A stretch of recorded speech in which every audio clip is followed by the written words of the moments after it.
So we haven't passed the state border. That's the problem.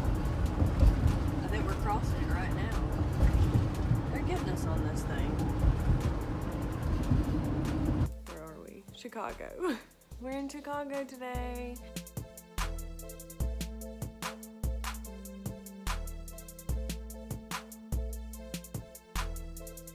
We got here in about 5 hours. Today's Thursday. So yesterday we left Lexington and drove to see the Ark Encounter in Williamsburg, Kentucky. Pretty cool. Spent a couple hours there. It's totally like a theme park. And then we drove up to Chicago and thankfully have some friends in Chicago that know a place that we could park the RV for the night.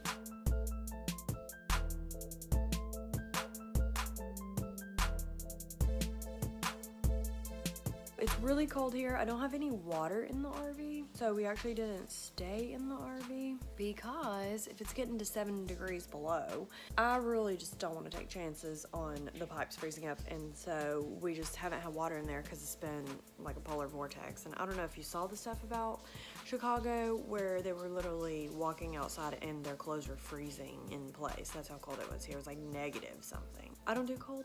I mean, I'm wearing a dress. I don't do cold, but I got my rain boots, so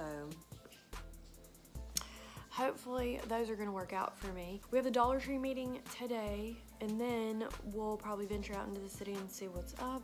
We still have business to do, so we have packages to mail. We'll have to take care of that. A lot of stuff to do, a lot going on, but excited to meet with Dollar Tree and see how things go with the product, which is the 8-hour energy patches. I know some of y'all probably heard me talk about that, but it's not really my company, it's my boyfriend's company.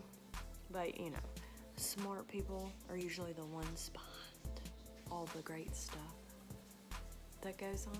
So we're headed to Dollar Tree now and trying to figure out the transit system. And FYI, Chicago's really expensive and it's icy here.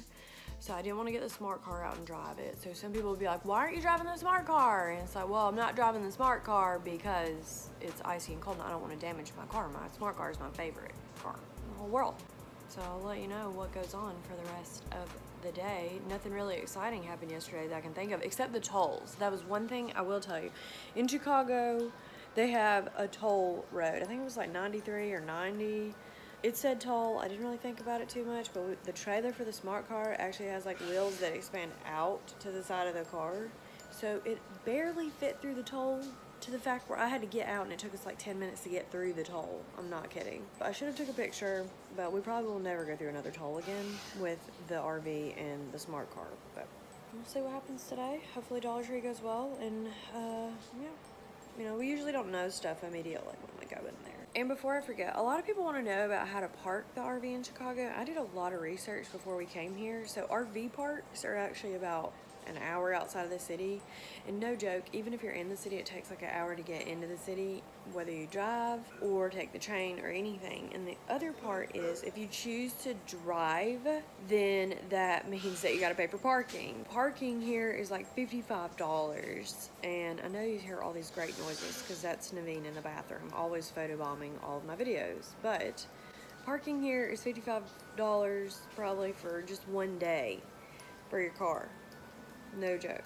Try to think of alternatives. Even the train system, like the tolls were expensive, kind of. They were like $1.30 per toll, and then the next one was like $2.40, and the next one was $5.35. And then the train, they told us, was like $8 or $10 a person. I was like, dang, y'all be high grossing up here. We're probably gonna take a lift if Naveen will get out of the shower and hurry up. We'll see what happens.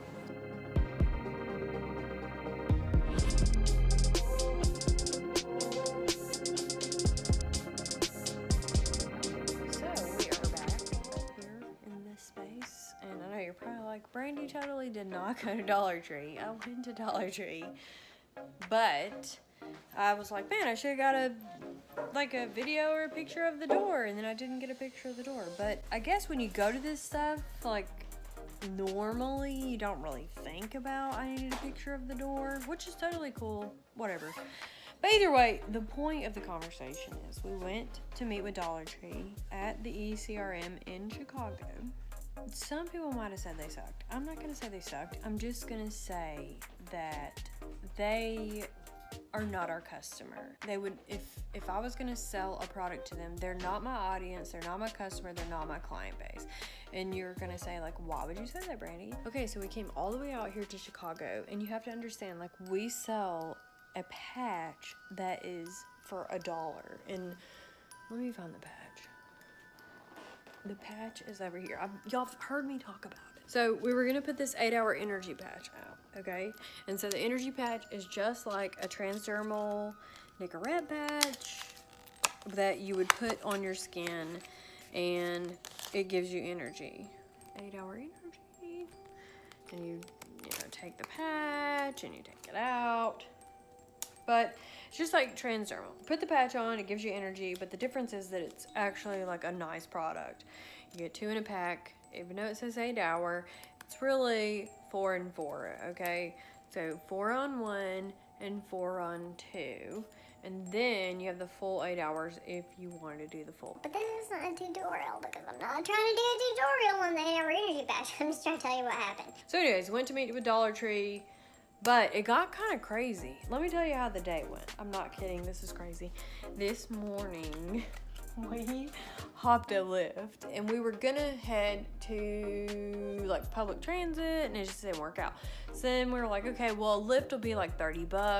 Because public transit was supposed to be like $8 to $10 a person. I was like, whoa, that's each way in Chicago. So that was not an option.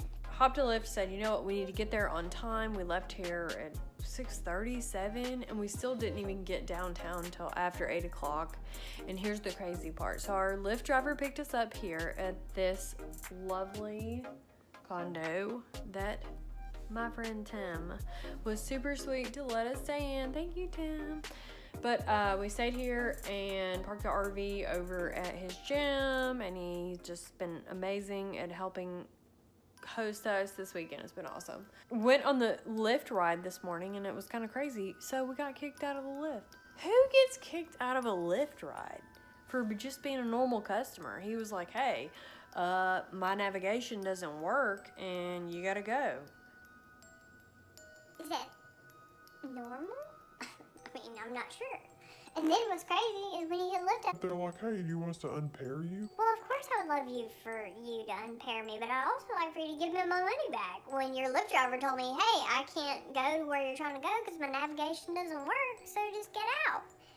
I'm from Atlanta.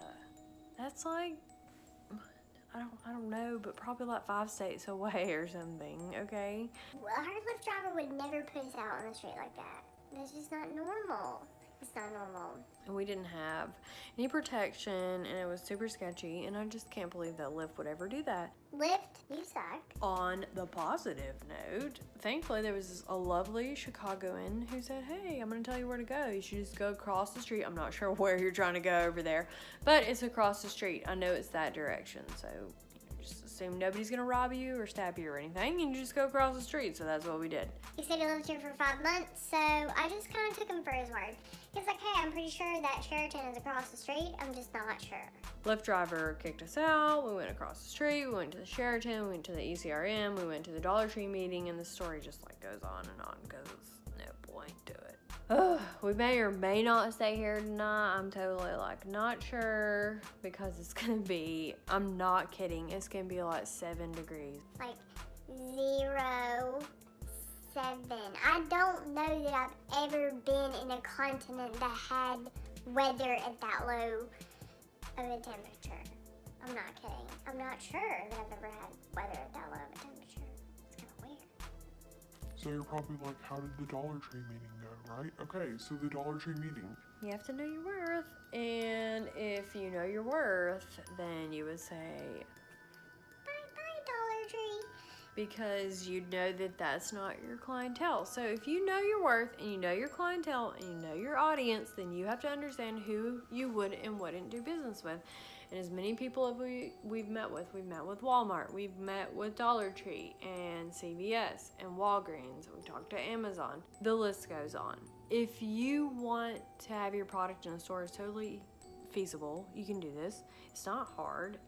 It does take a little bit of effort and work and maneuvering and figuring out what they want to hear to get your product into their store. But essentially, all they want to do is do a test run and see if your stuff sells. And then if it sells, they want to buy more, right? Okay, cool. Dollar Tree, out of all the people that we've met with, the one thing that we figured out about them is they do not care if it's a healthy product. They absolutely could care less if it's toxic. They're totally cool with it being a toxic product, which is sketchy. They want something for a cheap price, but they do not care about the quality. So it's all about price. That's all they care about is price. And they say that like their customers care about value for the price, and I'm thinking, It's $1. What are they looking for? on the flip side, the crazy part is, as an entrepreneur, when I try to offer something at $1, I almost get a slap in the face where people say, You suck. Why would you ever try to sell something for $1? on the other side, if you try to sell something for your worth and you say, well, it's not $1, it's $5, then people are almost more eager to buy because they're like, oh, I understand. That's $5, that's $50, $500, whatever it is. The cheaper you are, people perceive you as that. So we probably won't email them back, even if they sent it. So if you want to get your into Dollar Tree, you can totally do it.